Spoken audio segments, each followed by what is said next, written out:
So I've got a mic and exciting news.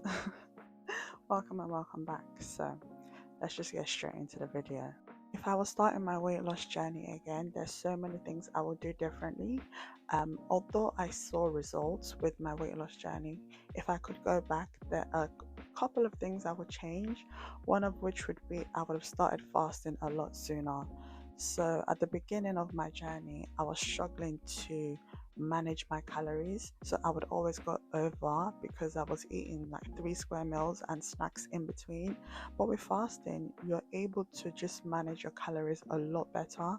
And I feel like if I had started doing fasting, especially ADF long time ago, I would have been able to manage my caloric intake for the day and not struggle as much. And I would not have failed as many times that I have until I finally succeeded. It's hard to fit in or manage 1,500 calories split into three for breakfast, lunch, and dinner. So my advice would be cut out breakfast and just stick to lunch and dinner if you're in a caloric deficit. That way you can manage your calories a lot more. Another thing I would have done would have been including weight training a lot sooner. So with my weight loss journey, I was so focused on just losing weight and being smaller. I completely prioritized cardio and neglected weight training. I just recently started going back to the gym, and I wouldn't say I intentionally neglected weight training. It was just because at the time, cardio was the more convenient exercise to do because I just wanted to get some sort of movement in my daily routine. So I was focused on just doing cardio as opposed to doing weight training. It was much easier to do, it was much more sustainable. So I was focused on that. I won't say it's done harm, but I wish I had included weight training a lot sooner. And I'm not saying this because I have like loose skin or anything, but I would say I've lost a lot of my gains. For example, when I started before I started my weight loss journey, I had a little bit of a bum. But as at now, I would say my bum is flatter than I would like it to be. And I don't really have a problem with that. It's just in terms of like proportions and the way my clothes fit, I would prefer something more plump at the back, which is what I'm working on now. I am going to the gym. I'm currently going to the gym to build my glutes and build my quads, but I wish I started that a lot sooner. So if you're about to start your weight loss journey and you're watching this, make sure you start weight training from day dot. And then just moving on to my next tip, I suppose, would be stop. I would have stopped comparing myself to others sooner if I understood what I was doing sooner. I would always save people's body pictures and put it in my Pinterest, put it in my gallery, and just use their body as inspo. But it's kind of a downward spiral because you can't use somebody else's body as your inspiration because you don't have that body. Even if you have similar body types, you don't have their metabolism, you don't have their skeletal structure, you don't have their life. So it's impossible to make somebody else's body the goal you're trying to attain. And every time I wouldn't look like the people that I was saving on my gallery, it would always be an issue. Not really physically, but mentally, I would struggle with why can't I look like this? But it's literally impossible. You're not them. You don't have their body. You don't have, you don't have the genetics. So it's kind of silly comparing their body to your body and comparing their destination to your destination. So take this from me when I say do not compare anybody else's body to your body when you're trying to lose weight. It's going to end in tears, I promise you. Another thing I would do is I would always omit calories and not put it in my fitness pal. So for example, I'm going about my day, I've had my lunch and I just like snack on 10 almonds. I'll be like, oh, I don't need to put that in my fitness pal. Trust me, because you're not counting calories doesn't mean the calories do not count. If you're thinking I'm eating 1,500 calories, but you're omitting snacks that you're eating in between, it doesn't matter how small it is.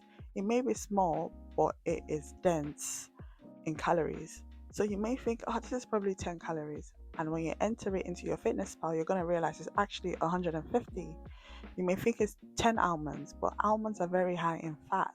So make sure you're entering everything you eat into your calorie tracker, whatever that is. I use my fitness pal. but make sure you're entering everything you consume into your tracker. Otherwise, you're going to be confused on why you're not losing weight, or why am I not seeing a difference? Why am I not seeing changes? Because you're miscalculating your calories. You think you're eating 1,500 calories a day when in reality you're actually eating 2,500 calories a day. And that's not a bad thing, but if your goal is to eat 1,500 a day, then you need to make sure that everything you're doing in the day is helping you to achieve that goal. So make sure you're entering everything that you're consuming into MyFitnessPal. There's no need to feel like I overdid it. Even when you binge, still enter it, because at the end of the day, you're tracking. It's a journey. So make sure you're entering everything that you consume into your fitness tracker. Otherwise, you're going to be so confused on what is going on. The scale isn't moving. Yeah, it's not going to move because you're not dropping weight, because you're not in a caloric deficit. And then the biggest one for me is, if I could go back, I would keep things very simple in terms of exercise, in terms of the meals that I was consuming. I would keep things very simple. Like I said before, I wasn't doing weight training, but we do have heavy dumbbells in my house. And because in my head, I'm like, I need a leg press, I need leg extensions, I need hack squats, I need barbells to weight train. I completely neglected the dumbbells that I could have been using without going to the gym, because in my mind, I'm like, I need complicated compound exercises to build muscle. And since I don't have that, I will just focus on cardio. No, you can still do bodyweight exercises. Cardio is cardio. Bodyweight exercises are bodyweight exercises. And if you add weight to that, it takes it up a notch. But doing something is better than doing nothing. And because I was trying to complicate everything and make it more complex than it really was, I hindered myself in terms of gaining muscle. So do things in a simple way when it comes to exercise. If you have dumbbells in your house, use them. If you have a book bag you can use them. If you have a walking pad, use it for cardio. If you don't have it, go outside for a walk. At the end of the day, it's all equal into the same thing. It's all going to give the same results, as opposed to not doing anything at all. When it comes to food, find 5 to 7 meals that you like and just rotate them. Some people, I mean me, I used to be one of those people that had to eat a different meal every day. Like, it's never that serious. I don't need to eat a different meal every day.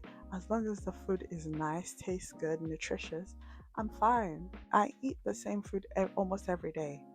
But I don't mind it because the food is delicious and I actually love the food and I look forward to eating it. So keep things simple in terms of your exercise, keep them simple in terms of your meals, keep them simple. Don't overcomplicate anything. Otherwise, you're going to be discouraged. You're going to be distracted on things that you should actually not even care about. You're going to be focusing on the irrelevant stuff. And the things that are actually relevant, you're just going to ignore them and leave them to the side. Whilst we're on the topic of food, I was also going to say, if you're somebody that doesn't like eating food that's been in the fridge for too long, you don't have to meal prep. You can just prep your ingredients instead. For example, I don't do meal preps. I do ingredient preps. I would prep my chicken thighs, chicken wings, chicken breasts. So when I'm ready to eat them, I just pop them in the oven. They're already marinating in the seasoning and all of that stuff. And also season your food. Please season your food.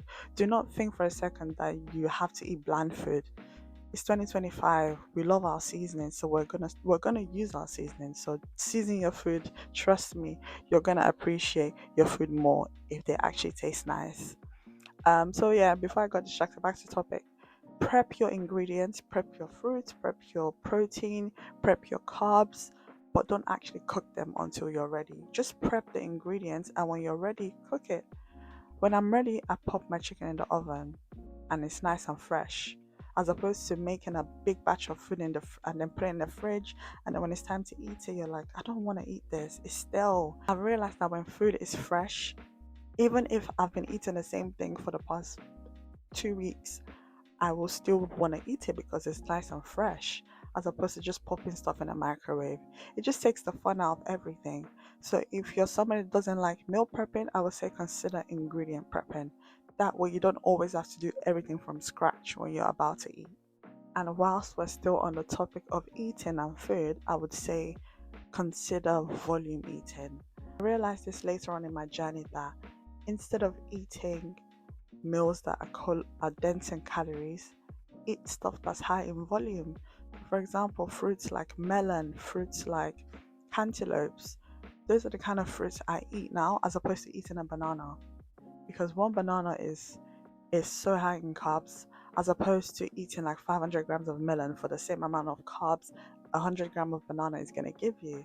So you kind of have to eat smarter and prioritize volume eating instead of eating like meals that are dense in calories. You're going to get more value for your calories. You're going to have more food with less calories, if you get what I mean.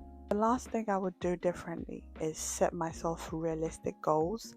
So a lot of my goals were so unrealistic because I was so desperate to just get rid of the weight. I would always set goals that I know for a fact I can't achieve. And then when I get to the time that I've set for those goals and I haven't achieved them as predicted, I will be upset. Like, it would really upset me and make me feel bad about myself and my abilities and my efforts, because I'm like, why can't I do this? But I knew deep down in my heart that I couldn't do it. So it's best to set realistic goals, because you know for a fact, okay, this is definitely attainable.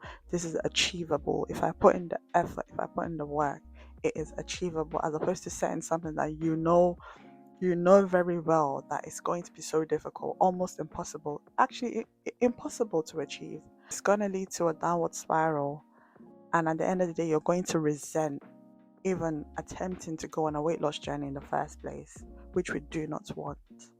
That brings me to the end of today's video. Let me know what you guys think about my tips in the comment section. If you're starting a weight loss journey, I have so many videos, so many tips, but if you have specific questions that are within my capacity to answer, be sure to leave them in the comment section and I will definitely give you my thoughts on them. Thank you for watching. Take care. Bye.